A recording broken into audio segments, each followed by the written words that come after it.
저 옆에 있던 영국 트레이더가 금을 막 사더라고요. 근데 금은 금가격 똑같아. 맨날 300불이야. 뭐하러 그걸 계속 사냐. 미국 국채를 샀으면은 그래도 이자라도 받을 텐데 사실 오히려 그때는 네. 나 때는 말이야라는 얘기 들으면 재밌더라고요. 하필이면 우리나라는 원래 기한보다 일찍 갚았어요. 대단한 일입니다. 2000 그때 근데 저희 2001년에 다 갚았어요. 진짜 더 대단한 것 같아요, 진짜.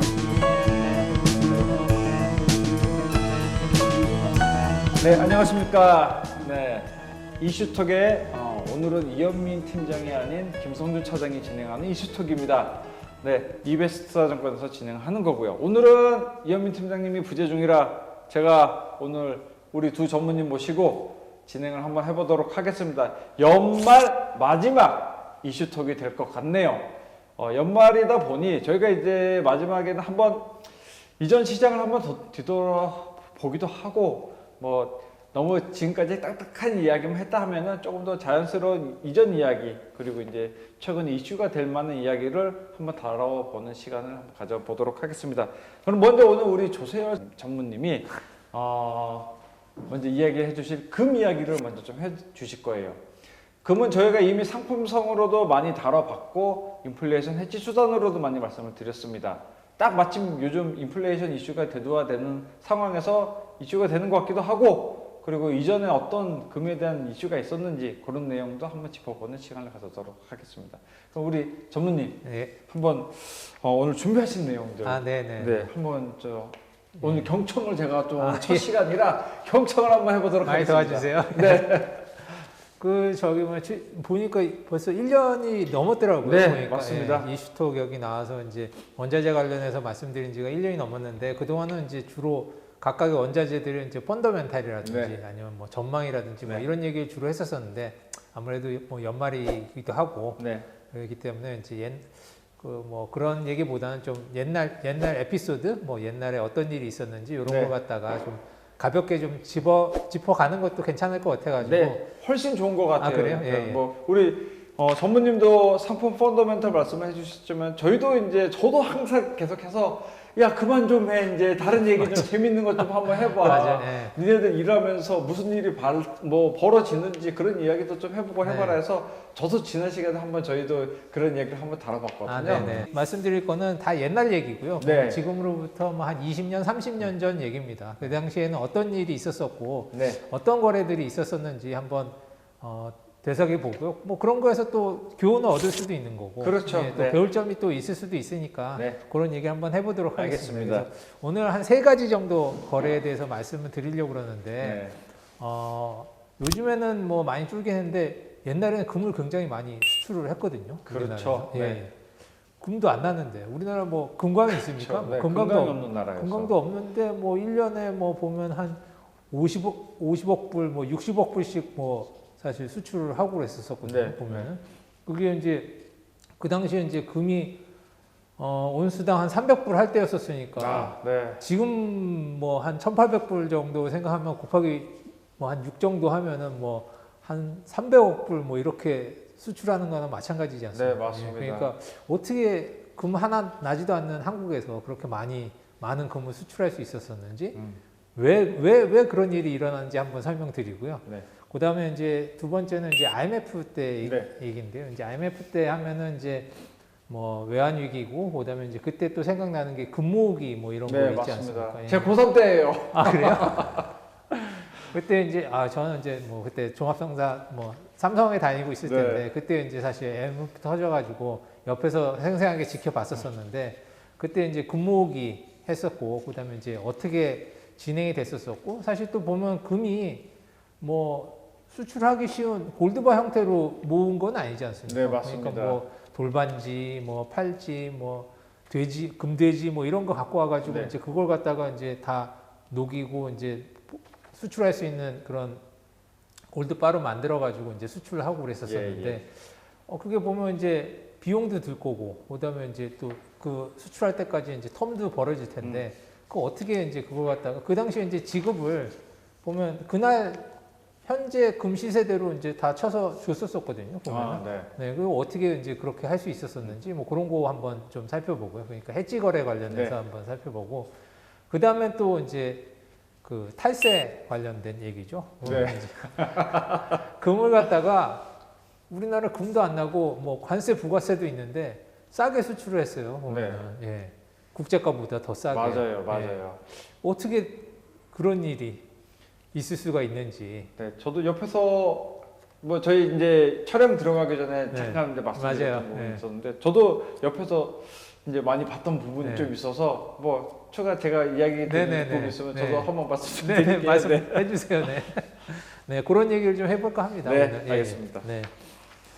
자, 첫 번째로 이제 금 수출 관련된 얘기인데요. 이제 보면 시대는 한 1995년, 6년 뭐 이 정도 시기라고 이제 생각을 하시면 될 것 같습니다. 네.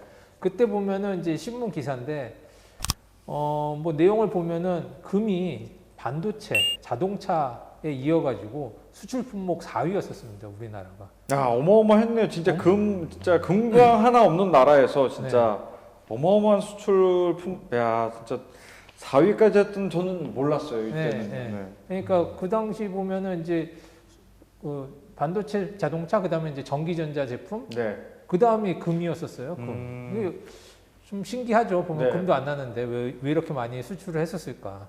보면은 이제 그 당시에 이제 시대적 배경을 보면은 이제 그 굉장히 이제 우리나라 같은 경우에 이제 수출로 먹고 사는 나라지 그렇죠. 않습니까? 네. 그러니까 수출에 대한 굉장히 많은 장려도 있었었고요. 네. 그다음에 이제 거기에 대한 혜택들도 많이 주고 수출을 많이 장려를 했었습니다. 그래서 또 이제 그 당시 보면 이제 금리들이 보면 지금하고는 완전히 다르죠. 지금은 그렇죠. 이제 뭐 네. 바닥에 붙어 있지만은 그 당시만 해도 뭐 90년대 같은 경우에는 뭐 40%는 넘었었어요. 네, 맞습니다. 그러니까 뭐 굉장히 돈만 있으면은 뭐 예금만 해도 1년에 10몇 프로씩 그렇죠. 예, 이자가 붙는 굉장히 안정적으로 재테크를 할 네. 수 있는 시대였었고 그만큼 이제 그 돈이 귀하던 그런 시기였었죠. 네. 이제 돈만 있으면은 안전하게 돈을 벌 수 있는 시기였었는데 문제는 이제 돈이 없다는 게 제일 문제였었던 거죠. 네. 그러면 이제 그걸 갖다가 이제 외국에서는 그래도 금리가 좀 싸고 근데 국내에서는 금리가 높으니까 이걸 갖다가 어떻게 좀 돈을 여기서 어떤 기회로 해서 돈을 좀 만들어 볼 수 있을까 이런 데서 이제 시작을 됐었던 거죠. 네. 그때 보면은 이제 96년도만 하더라도 보면 한 12% 정도 했었었거든요. 국고채 금리 네. 수준이. 그러니까 굉장히 뭐 회사채 같은 거 훨씬 더 높았을 거고. 그러니까 그렇겠죠. 돈만 있으면 뭐 따박따박 10몇 프로를 받을 수 있으니까. 네. 근데 이제 그걸 갖다 어떻게 갖고 올까를 생각하다가 이제 착안을 한 게 그 당시에 이제 금이 빌리는 수가 있었거든요. 지금도 뭐 빌릴 수가 있지만은 네. 금을 빌리는데 한 연간으로 한 2% 정도 비용을 지불을 하면은 금을 빌릴 수가 있어요. 보면 해외에서 이제. 해외에서 그렇죠. 네. 그러니까 보통 보면 이제 금을 갖다가 보관을 하고 있는데 네. 보관만 해가지고는 돈이 안 되지 않습니까? 그렇죠. 네. 그러니까 이제 그걸 갖다가 빌려주기도 하거든요. 대신에 이제 신용도가 높아야죠. 금을 빌려갔는데 안 갚으면 안 되니까. 네. 그래서 아무나 빌려주지도 못하고 굉장히 큰 기업이라든지 아니면 신용도가 있는 회사들 같은 경우에는 금을 빌릴 수가 있었어요. 그러면 이제 금을 많이 갖고 있는 내 같은 경우에는 금을 빌려주고 추가로 이제 수익을 받는 거죠. 지금 네. 이제 공매도 뭐 할 때 이제 주식 대차하듯이 대차 수수료 내듯이 이제 이것도 금을 빌리면서 그 수수료를 내고 이제 금을 빌리는 거죠. 그럼 빌려갖고 와서 이걸 어떻게 하냐면 이제 팔면은 그게 바로 돈이 되지 않습니까? 그렇죠. 예, 그러면은 그거 12%로 운용을 할 수 있는 거잖아요. 네. 보면은. 그러면은 예를 들어서 12%로 운영할 수 있는데 뭐 2%에 빌릴 수 있다 그러면은 그게 어딥니까? 네. 오히려 그렇게 해서라도 당연히 해야 되는 게 당연히 되겠네요. 해야 되는 네. 빌릴 수만 있으면 해야 네. 되는 거죠. 못 빌려서 못 하는 거지. 네. 빌릴 수만 이제 있으면은 해야 되는 거죠. 게다가 이제 그 당시에 보면은 그러면 이제 리스크가 있죠. 그걸 팔아가지고 운용을 했는데 나중에 이제 예를 들면 1년 뒤에 이제 금을 갚아야 된다고 네, 했었을 때 그렇죠. 금 가격이 왕창 올라가 있으면은 이제 그거는 뭐 12%가 문제가 아니고 맞죠. 훨씬 더 네. 손해가 날 수 있으니까 그때 이제 생각하면 그러면은 이제 그 선물 포워드 레이트가 이제 어떻게 되는지를 네. 이제 보는 거죠. 그럼 포워드 레이트가 그때 보면 한 이것저것 다 합쳐가지고 한 4% 정도 됐었거든요. 4% 정도요. 네네. 2%에 빌려가지고 그거 갖다가 4%로 4%, 네. 포워드로 이제 하면은 그치, 전체적인 비용이 한 네. 6% 정도 나오고. 들어가는 네. 거고 그걸 갖다가 12%로 운영을 할 수 있으면은 무위험으로 6%가 떨어지는 네. 비즈니스 아니겠습니까? 네, 맞습니다. 세금 어떻게 해요? 어떤 거? 세금. 어떤 세금이요? 그 금에 대한 금 왔다 갔다 하고 이러다 보면 세금 발생하지 않나요? 금은 저겁니다. 그러니까 수출용으로 저걸 하게 되면은 면세를 면세가 됩니다. 예. 그러니까 수출용 그 재료로 쓰인다 그러면은 그게 면세가 되거든요. 그러니까 다시 수출하면은 되는 거죠.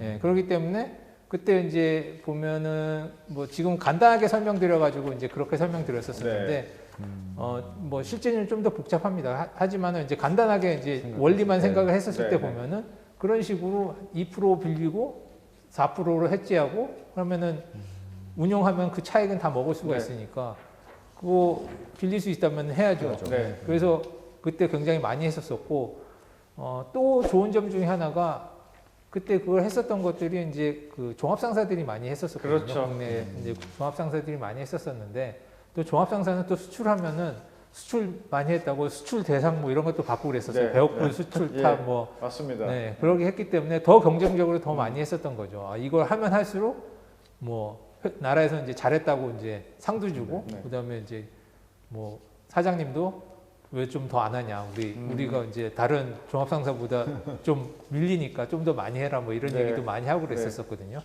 그래서 이제 뭐 그걸 굉장히 많이 했었었고 근데 지금은 다 없어졌죠 보면은 지금 일단 국내 금리가 와장창 떨어졌기 때문에 뭐 이 비용 자체를 커버를 할 수가 없기 때문에 지금 현재는 이제 많이 뭐 예전에는 많이 했었었지만 지금은 이제 이런 거래가 없어졌는데 그래도 이제 뭐 보면은 옛날에는 이런 일도 있었었고 그다음에 또 나중에 또 뭐 이런 기회가 온다 하면은 또 얼마든지 발생될 응용을 수 해볼 있고, 수도 있겠죠. 뭐 나중에 이제 또 그러니까 옛날 거래에서 뭐 배울 점도 있을 것 같고 그다음에 이제 이런 일도 있었다. 그러니까 뭐 이러이러해서 이런 식으로 옛날에는 비즈니스가 이루어졌었고 그렇기 때문에 우리나라가 그 당시에 이제 수출 품목 4위가 금이 될 수도 있었다. 뭐 이렇게 얘기를 그 당시에는 거의 메이저 회사들은 그러니까 상사 회사들은 우리가 흔히 알고 있던 뭐 대우 인터내셔널이나 그렇죠. 대우가 제일 많이 했었었죠. 그런가요? 네. 그 대우가 제가 이제 지금 근무하는 이제 해외 선물에서 LME 쪽이나 이제 비철금속도 이제 크게 했었고 네. 그리고 이제 LG 상사 같은 경우는 LG 뭐 상사도 비철금속이나 많이 뭐 이제 금 이제 여기 니코 동제랑 LG 니코 뭐 여기 있으니까 여전히 뭐 금은 이제 거래는 많이 하는 회사 중에 또 하나고 이제 그렇거든요. 네.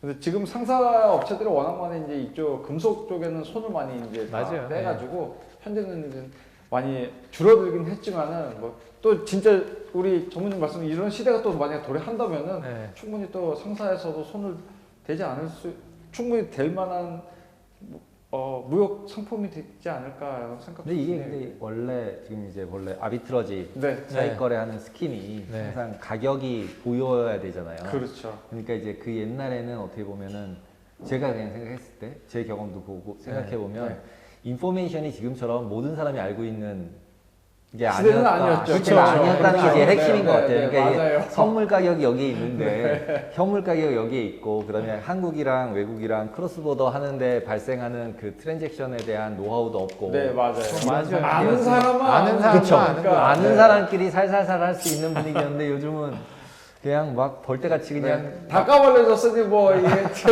건드리기 힘들죠 진짜. 그래서 그렇죠. 예.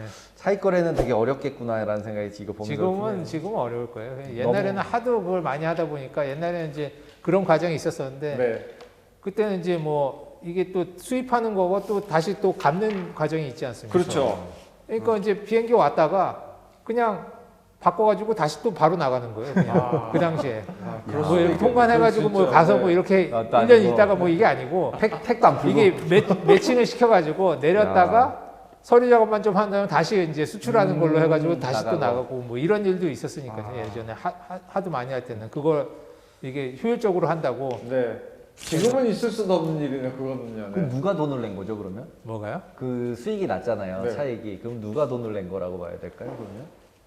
누군가가 차익 거래를 하면 매수 매도자가 있고 그다음에 선물 매도자가 있으니까 그 차익만큼이 누군가가 돈을 벌었고 그럼 누군가가 돈을 냈잖아요. 그렇겠죠. 예. 그러면은 보통은 돈을 내는 사람은 이게 기관 실수요자인 그렇겠죠. 경우가 되게 많잖아요. 그러면 실제로는 그 비용은 다 실소유자가 낸 건가요? 실소유자가 다 냈겠죠 당연히 실소유자가 낼 수밖에 없는 구조일 것 같아요 일단은요. 근데 이제 아까처럼 비행기가 와서 내려놓고 근데 서류 작업하고 도로 거기 나갔는데 여기 중간에 돈이 이제 계속 그게 떨어져야 되는데. 둥근 케이스인데 지금. 근데 실제로 뭐 그 중간 사이에는 뭐 어떠한 그쪽 간에 계약이 맺어져서 네. 처리가 됐겠죠. 네. 네. 우리가 모르는 뭔가. 저희가 그렇죠. 모르는.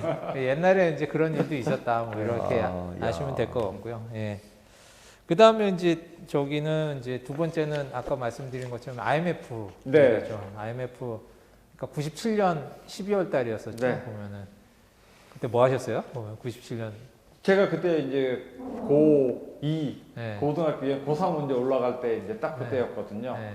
그래서 딱 그때 나오고 나서 저희 아버지가 집에 있는 금 꺼내 들고 나가시는 거는 기억이 그래요? 나요. 네. 근무기 할 때 그러면은 네. 동참하셨었나요? 그래서 그때 금 계속 그때 제가 기억하기로는 황금 열쇠를 가지고 나가신 거 2개가 있던 건데 2개를 갖고 나가셨어요. 네.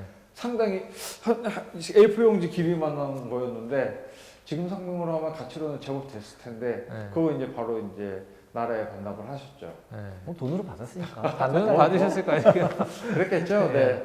그래서 뭐 그때 이제 IMF 얘기를 좀 해보면은 이제 IMF라는 게 이제 외환 위기죠. 그렇죠. 예. 이제 그러니까 우리가 외국에서 이제 돈을 빌렸는데 외환 보유가 없다 보니까 갚을 나중에 이제 능력이 갚으라고 그러는데 이제 못 갚아서 이제 거의 디폴트까지 간 상태가 이제 IMF였었고 아까도 말씀드린 것처럼 이제 돈만 있으면 사실 돈을 벌 수 있는 그런 시기였기 때문에 그때는 다들 이제 외국에서 돈 빌려다가 이제 하는 게 굉장히 많지 않았었습니까? 네, 그때 맞아요. 이제 금융권에서 제일 인기 있었던 직장들이 이제 뭐 종금사. 종금사 뭐 이런 네, 데들이 네. 주로 하는 게 종금사가 제일 해외에서 싸게 차입해다가 네. 단기로 차입해다가 이제 장기로 빌려주고 이제 거기서 개핑. 예, 그러다 막- 망. 그러다 그러다 IMF. 망한 거죠. 그러다 IMF 맞았죠.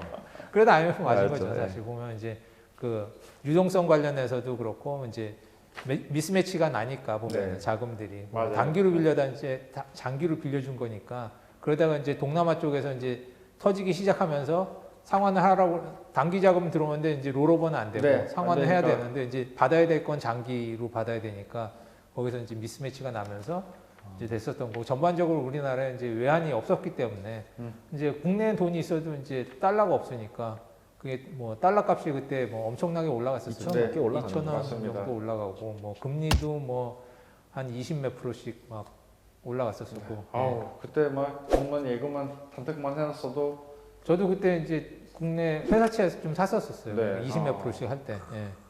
그때 좀 사고 그랬었었는데. 개인 투자로. 예, 개인 투자. 이야, 예. 역시 개인 투자를 잘 하시는구나. 네? 예. 그러니까 뭐 설마 망하게 하겠어. 뭐 이제 하긴 했었었죠 그때. 네. 이제 주식시장은 이제 박살 났었었고, 그다음에 이제 뭐 대기업도 많이 망했었었죠. 뭐 맞습니다. 대우도 네. 망하고, 기아. 기아도 망하고, 뭐 한보. 그다음에 한보. 네. 한보도 망하고, 뭐 실업자들도 뭐 엄청 많이 났었었고, 네. 예. 뭐 그랬었었는데 그러다 보니까 이제 그때 나왔었던 게 이제 금 모으기죠. 금을 모아가지고 그 외채를 갖다 상환하는데 그 공헌을 하자. 네. 그러니까 뭐 그러니까 그런 이제 어차피 이제 금도 그걸 갖다가 이제 수출을 하면은 이제 외화가 들어오게 되니까 이제 그걸로 상환을 하면 되지 않을까 싶어서 이제 나왔었던 게 이제 금 모으기였었었고 그게 이제 그때 한창 보면은 애국 운동하고 거의 비슷하게 이제 전개가 맞아요. 진짜 됐었었거든요. 다 진짜 외국이었죠. 그렇게 하는데 타이타닉 하나로 그냥 돈 다 외야 다시 다 그대로 나갔다고. 예. 그래가지고 이제 뭐 그때 이제 서로 간에 이제 뭐 금도 뭐 집에 있던 뭐 애들 돌잔치 때 돌반지. 받은 돌반지 저도 다 판 뭐 것 같아요. 네. 이런 거 다 해가지고 이제 뭐 저기다가 이제 그 금모으기 할 때 이제 다 내고 뭐 이런 일이 있었었죠. 사실 보면은 그 IMF 때 저희가 구제금 받은 게 한 200억 불 정도 되는데 그 금모으기로 해가지고 그 당시 이제 했었던 게 22억 불 모았거든요. 그러니까 350만 명이 참여를 해가지고 220푼을 모았더라고요. 보니까. 아, 진짜 어마어마하게 진짜 대단한 단결이겠네요. 대단한 나라예요. 진짜 와 대단한 것 같아요. 진짜 그럴 때는. 요즘 진짜. 하라 그러면 안 할 것 같긴 네, 해요. 요즘은 안 할 것 같아요. 요즘은 네. 그렇게 이제 젊은 친구들 쪽에서는 그렇게 반응이 그렇게 있지는 않을 네. 것 같아요. 진짜로. 그러니까 옛날이니까 이제 옛날이니까 그렇게 했었던 가능했죠. 거죠. 저까지는 될 것 같아요. 제 나이 때까지 40대 초반 중반까지는. 네. 다들 이제 뭐 돌반지 뭐 이렇게 해가지고 350만 명이 굉장히 많지 않습니까? 네. 그게 이제 98년 1월부터 3월까지 3달 동안 했었던 네. 거거든요. 근무기가. 그러니까 IMF 터진 게 97년 12월이었고 그 다음에 1월부터 3월까지 이제 근무기를 했었던 건데 350만 명이니까 굉장히 많은 사람들이 참여를 했었던 거고 거기에 220톤이라니. 227ton이래요. 227톤. 진짜 어마어마했네요, 진짜. 그게 보면은 이제 이게 227톤이면은 그 당시에 22억 불이었는데 지금 현재 가치로 따져 보면은 한 6배 정도. 한 130억 불 정도 되는 거예요. 6배? 진짜 야, 어마어마했네요. 진짜. 130억 불이면 거의 얼마죠? 한 15조 정도 15조 정도 15조 되겠네요. 정도 되는 네, 거죠. 15조. 예. 와, 진짜. 그러니까 대기업의 한 해 버는 농사 금액이라고 볼 정도 되겠네요. 와. 그러니까 이제 뭐 그렇게 많이 참여를 했었었는데 근데 이제 다들 이제 조그만 뭐 금반지 뭐 이렇게 갖고 오고 뭐 이러다 보니까 네. 그걸 그대로 수출을 할 수는 없지 않습니까? 그렇죠. 예. 네. 그걸 갖다가 이제 뭐 형태들도 다 제각각이고 네. 금반지도 그렇고 뭐 금팔찌도 있을 거고 뭐 금돼지도 있을 거고 금열쇠도 있을 거고 뭐 이걸 갖다가 그 형태로 수출할 수가 없으니까 그걸 갖다가 이제 다시 모은 다음에 그걸 다 녹여야 되겠죠. 네. 예. 녹이는 작업이 다시 필요했겠죠. 녹여야 되고 또 국제 수출할 수 있는 규격에 맞는 네. 이제 골드바를 또 그렇죠. 만들어야 되는 네. 거고 그 다음에 이제 수출을 해야 되는데 그러려면 이제 시간이 많이 필요하게 되는 거죠. 이제 네. 모으기도 하고 그다음에 이제 다시 녹여서 골드바 만들고 또 수출 또 계약을 해야 되고 그러면 이제 시간이 걸리는데 물론 이제 그 당시에 이제 뭐 나라에 기부를 하신 분들도 있었지만은 네. 대부분의 사람들은 그날 당일날 네. 현물 시세로 그 돈을 받았거든요. 네. 보면은.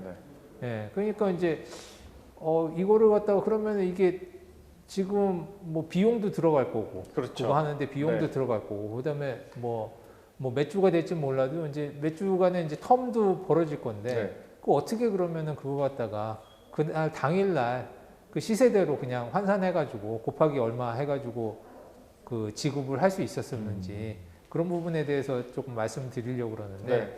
그때 이제 보면은 이제 그게 가능한 게 보면 금은 그 선물 가격이 현물 가격보다 항상 비쌉니다. 네.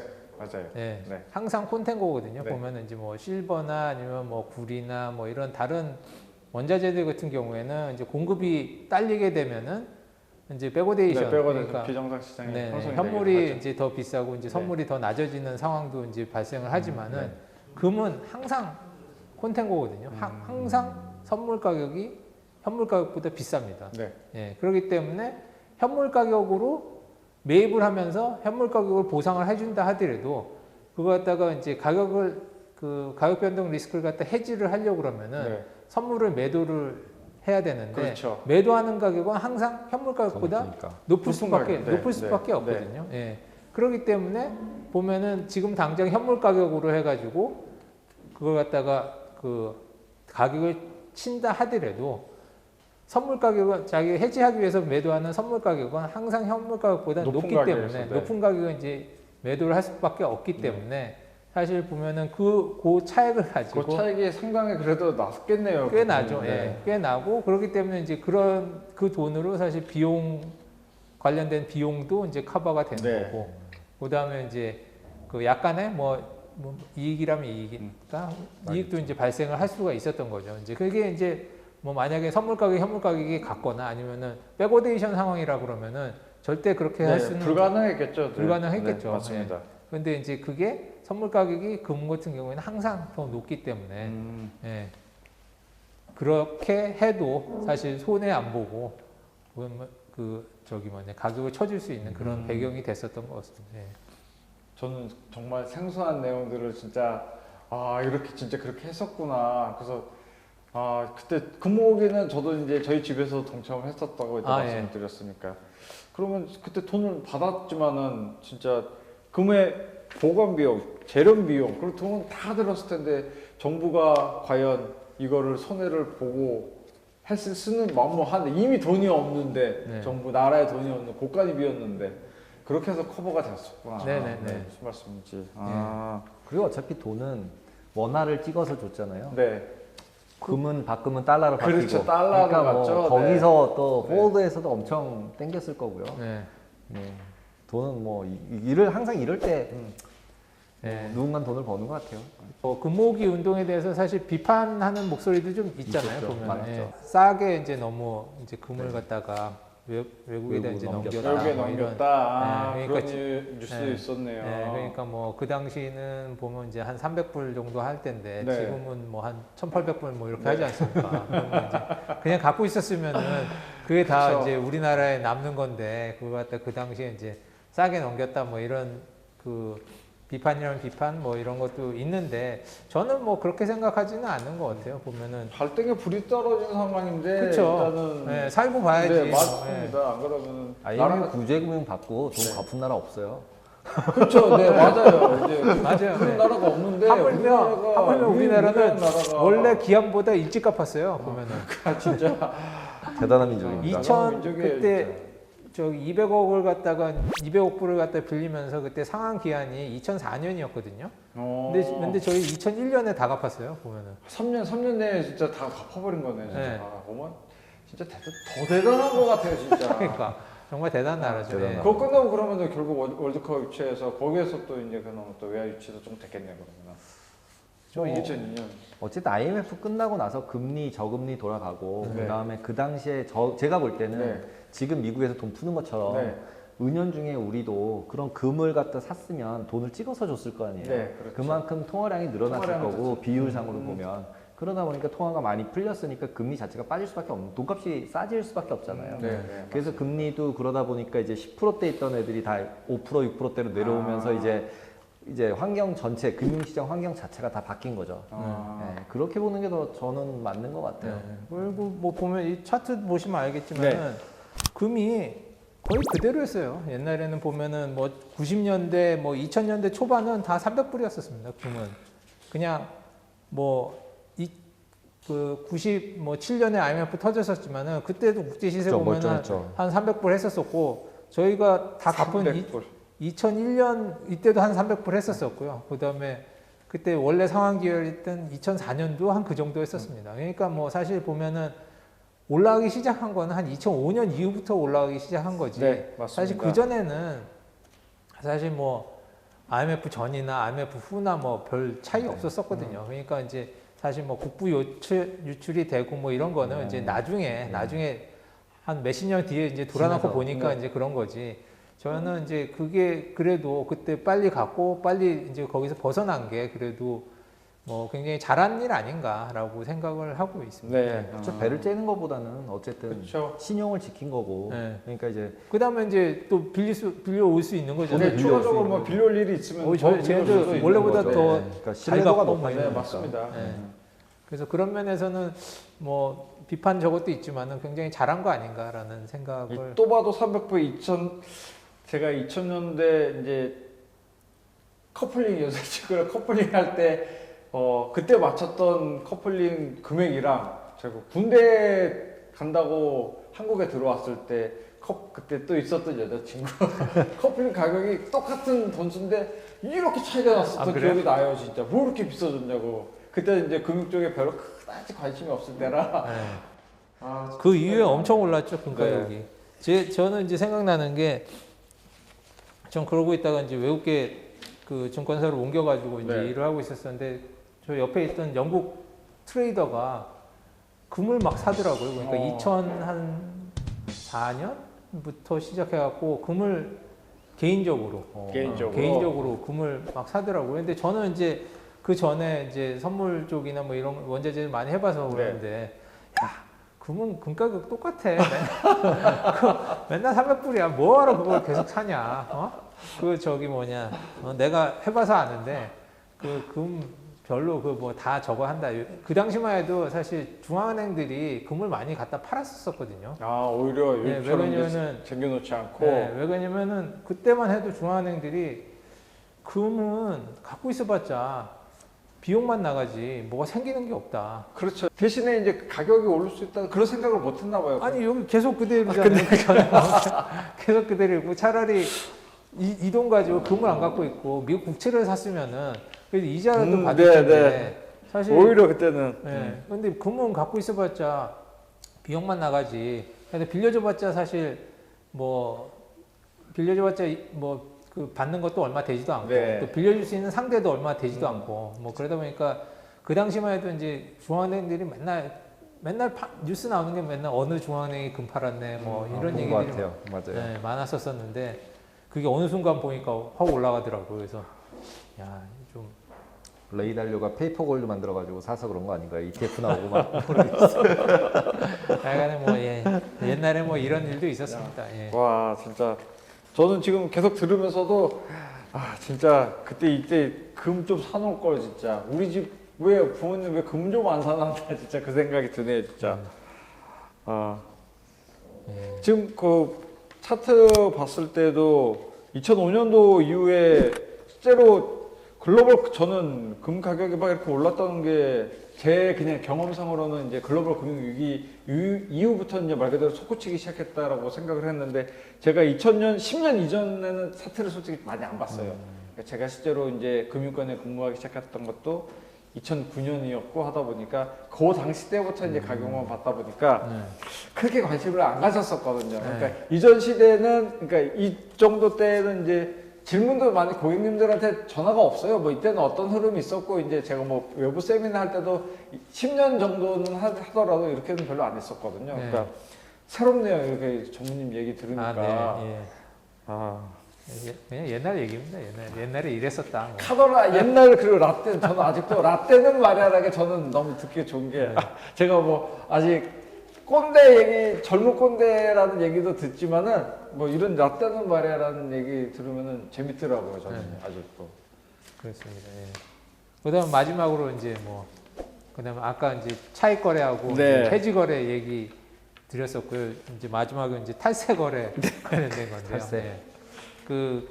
그리고 탈세뿐만이 아니고 국제 시세보다 훨씬 싸게 수출도 하고 그랬었어요. 그 당시에 보면은. 네 맞아요. 네. 아니 근데 싸게 들여서 싸게도 내놓고 네. 그래서 저도 좀 알고 있어요. 네. 네. 잘하시더라고요. 네. 그러니까, 예. 그 저기 뭐냐 우리나라는 보면은 이제 금을 수입을 하게 되면은 이제 관세하고 그다음에 이제 부가세가 붙게 되거든요. 맞습니다. 네네. 지금은 이제 관세 같은 경우에는 이제 좀 유예를 해줬죠. 이제 네. 면제 상태로 이제 2021년까지는 이제 면제. 네 그리고 맞아요. 이제 FTA 맺은 데는 이제 또 뭐 안 받고 뭐 네. 이런. 이제 그래서 지금 관세는 이제 뭐 0이라고 이제 보시면 될 것 같은데 이제 부가세가 또 있죠. 네 부가세가 부가세가 많죠. 한 10%가 네. 있죠. 그러니까 이제 정상적으로 따지면은 우리나라 금 가격은 국제가격보다 항상 높을 수밖에 없어요. 그러니까 옛날 관세까지 있을 때면은 관세 3% 플러스 10% 하면은 13%가 비싸야지 네, 이제 맞습니다. 정상이 되는 거죠. 그런데 사실 금은 돈 아닌가요? 보면은. 네 현금이죠. 현금은 네. 똑같아요. 저는 제 생각에는. 네. 저는. 그런데 그걸 갖다가 13% 비싸게 사라 그러면은 누가 사나요? 안 사죠. 네 안 사죠. 그러면은 이제 저런 유혹들이 이제 발생을 하게 되는 거죠. 그러면은 이걸 좀 싸게 들여올 수 있거나 아니면은 관세나 이제 부가세를 안 내는 금을 갖고 오면은 그만큼 이제 이익이 더 날 수도 있는 거고 그렇죠. 비즈니스 기회가 더 많이 날 수도 있지 않을까. 그렇기 때문에 항상 보면은 이제 금은 밀수와 탈세의 유혹에서 굉장히 벗어나기 힘든 그런 네. 품목이었었습니다. 네.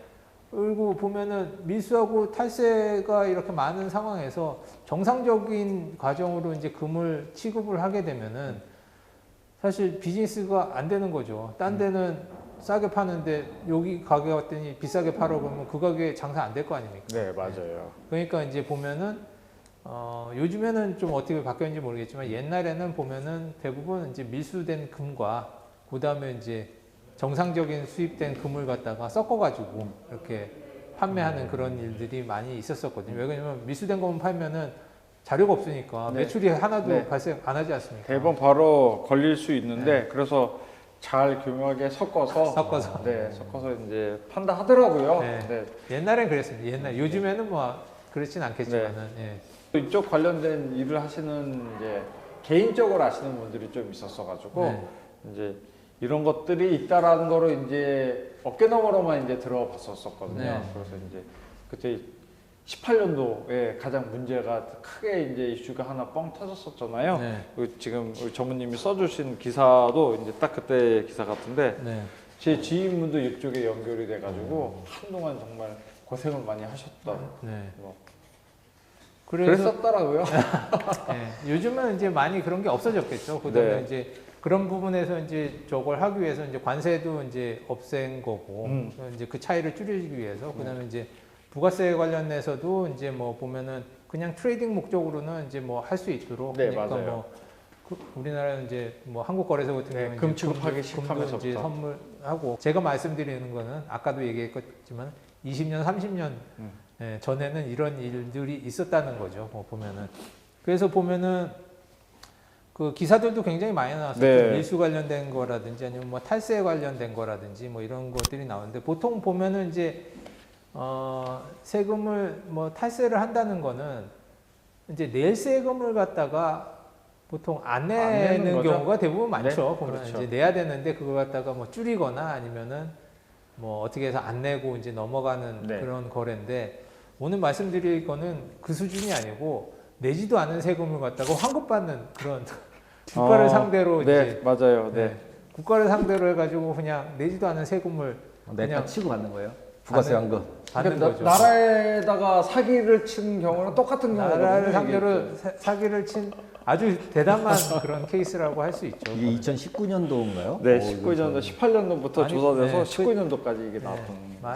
그 전부터 한 90년대 후반부터 사실 맞아요. 시작이 네, 네, 됐었었죠. 네. 조용히 몰래 했었는데 여기 빵 터진 거에 너무 커져서. 그렇죠. 중간중간 빵빵빵 몇 번이 터졌는데 많이 터졌었어요. 네, 19년도가 제일 19년도가 제일 네, 컸었어요. 제일 큰. 저는 19년도 거는 잘 모르고 더 전 것들은 좀 아는데 90년대 후반부터 해가지고 2000년도 초반 정도까지 네. 그때 일어났었던 건 좀 아는데 19년도에 그렇게 크게 터진지는 그때는 잘 네. 몰랐었었고요. 보면은 근데 이제 이게 어떻게 이루어지는지를 갖다 이제 간단히 이제 짚어보면 네.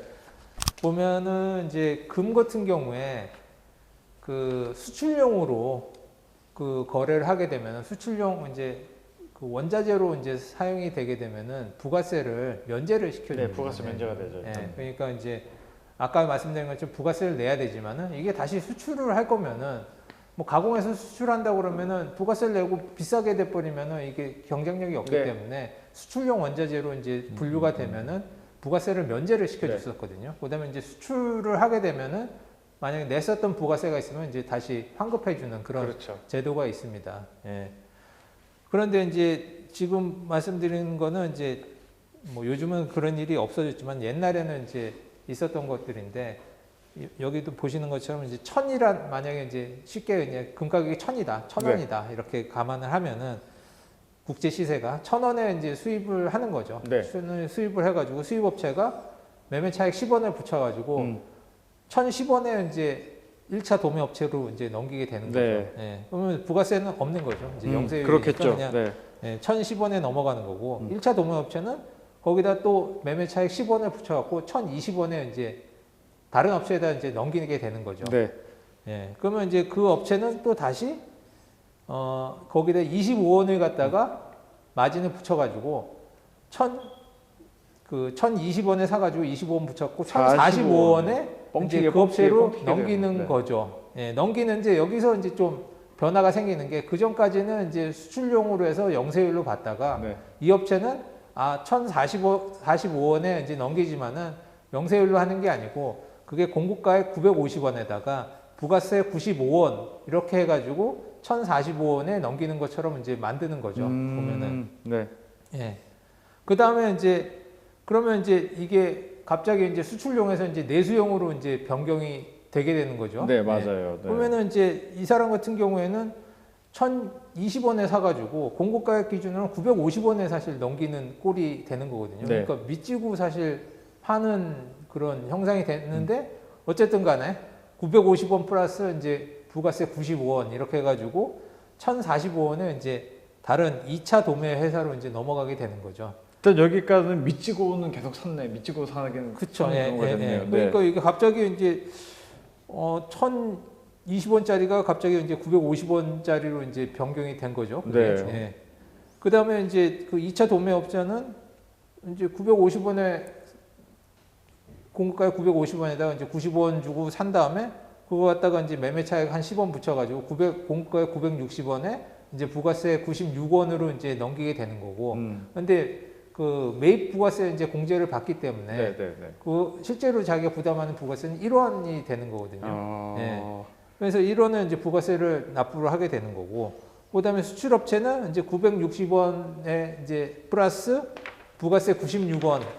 그러니까 총 1,056원에 이제 그걸 받아와 가지고 네.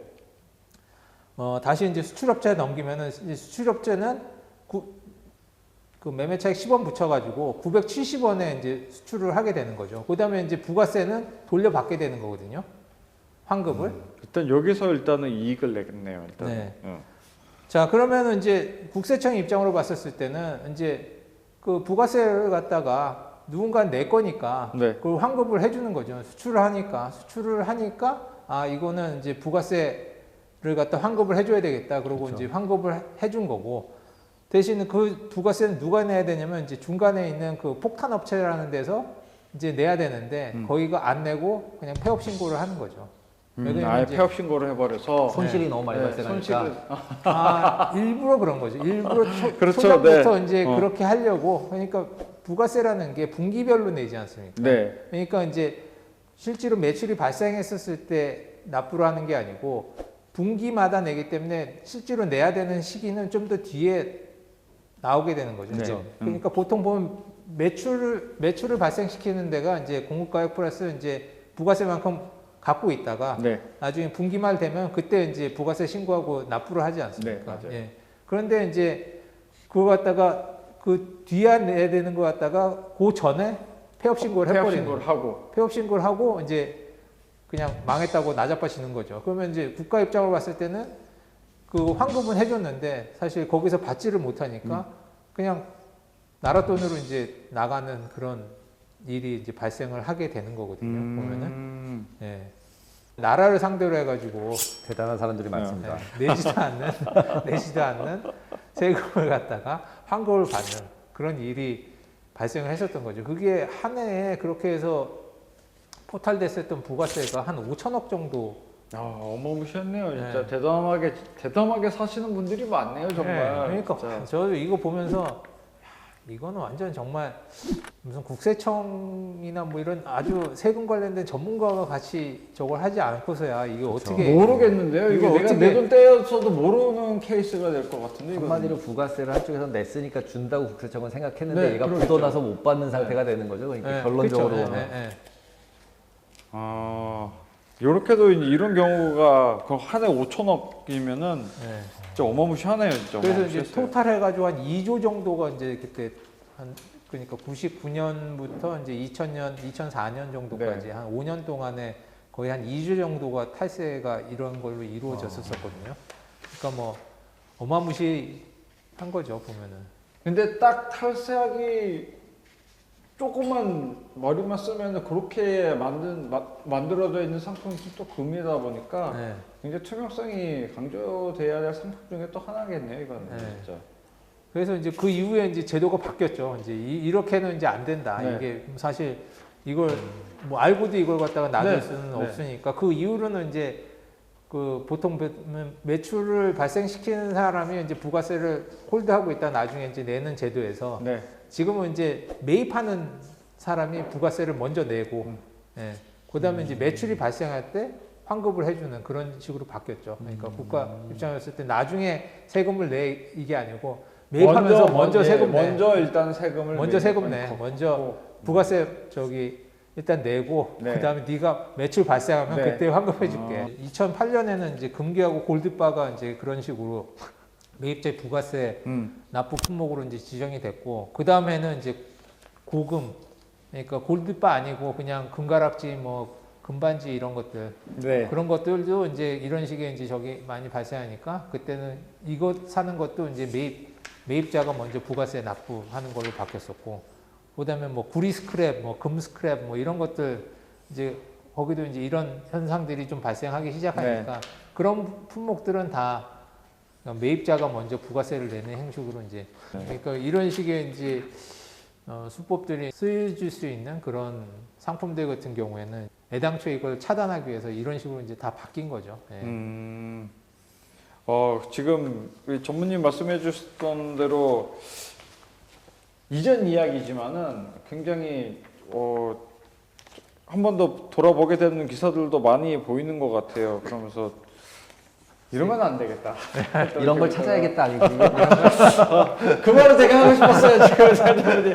하지만 저는 이러면 안 되겠다라고 일단 말씀을 드리고 싶고 이런 얘기하니까 되게 재밌네요 지금요. 네, 그러니까 뭐 아무래도 이제 뭐 요즘에 이제 뭐 금시장이나 이런 데 관심을 기울이시는 분들 같은 경우에는 아무래도 옛날에 어떤 일이 있었는지 잘 모르시는 분들이 많을 것 같아가지고 이제 연말 맞이해가지고 그냥 옛날 얘기 이제 가볍게 하면서 근데 되게 재밌었어요. 이런 저는 모르는 시절 이야기다 보니까 이런 관심 원래 이제 어쨌든 제가 뭐 선물쟁이고 이제 커머디티 다루는 사람이다 보니 이제 관심이 많다 보니 지금 보시는 분들도 지금 아무래도 주가 지수를 많이 거래를 하시지만은 실제로 원유, 구리 거래를 하시는 분들 굉장히 많으시거든요. 맞아요. 이런 정보도 갖고 있으시면은 뭐 주변에 누구든지 간에 같이 매매하시는 분들은 이런 것도 있었다 하더라라고 뭐 얘기를 뭐 가볍게 이야기하는 정도로 하셔도 그렇죠. 좋을 것 같아요 지금요.